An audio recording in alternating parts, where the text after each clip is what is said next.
sempre me dis o mesmo, pero eu escoito cousas distintas.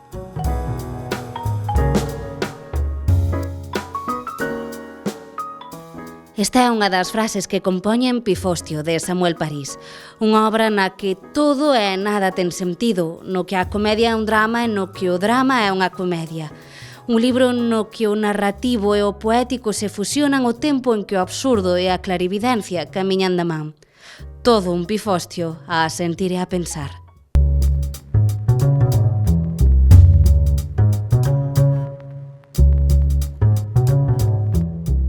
A ver, a palabra sona guai, Pifostio sona moi ben.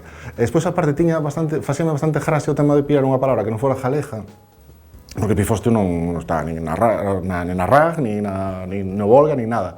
Como era un pouco un giño que facíamos no grupo en Terbutalina, que era que ningún título de disco estaba en galego. Por esa, un pouco polo vara contraria a ese rollo que hai moita xente que fai cousas en castelán e de repente poñe ao seu traballo morriña ou bolboreta, por pillar palabras bonitas. Entón é un pouco darlle a volta, non? Coller palabras en castelán que son netamente violentas, que tamén describen un pouco, creo, a liña que ten a obra, e faceme un pouco de gracia por aí.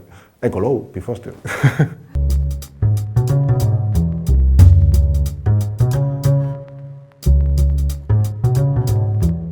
O humor é todo. O humor, eu creo que, a veces, así reflexionando sobre as cousas que fui facendo ao largo da vida, que ao final é a forma de estar no mundo. É unha arma de defensa, que tamén é un síntoma de vulnerabilidade, no fondo, porque estar seguido a chanza cando a gente ven con calquera cousa non deixa de ser unha forma de demostrar que tes medo ante o que che ven de frente. Pero despois, aparte, o sea, non hai que olvidar que o humor é moi divertido. Parece moi obvio, pero a xente a veces olvídase diso. E despois, aparte, que é unha forma moi guai de sinalar cousas dunha forma moi aberta, moi descarada.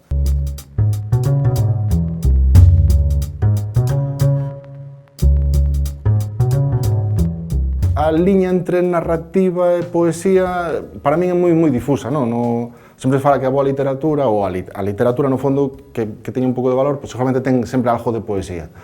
E para min, a nivel de crealo, foi bastante natural. O sea, xa moitos dos meus textos, digamos, máis netamente poéticos ou catalogados como poéticos, xa tiñan parte desta de contar algunha historia e demais. E desta volta simplemente deixei ir a man, que me fose por aí.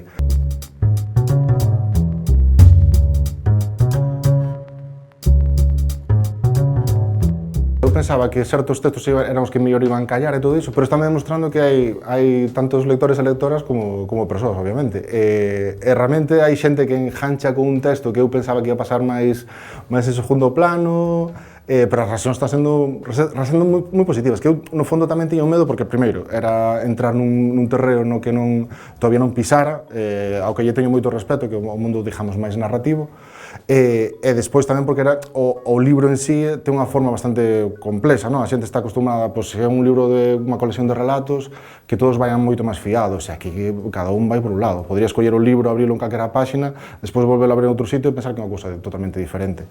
Entón, pero a reacción está sendo por agora boa. Tamén é o que me di a xente a cara, que a xente despois tamén, sabes, a mellor despois vai por aí, anda me dicindo calquera outra cousa, que tamén non sei, que a xente...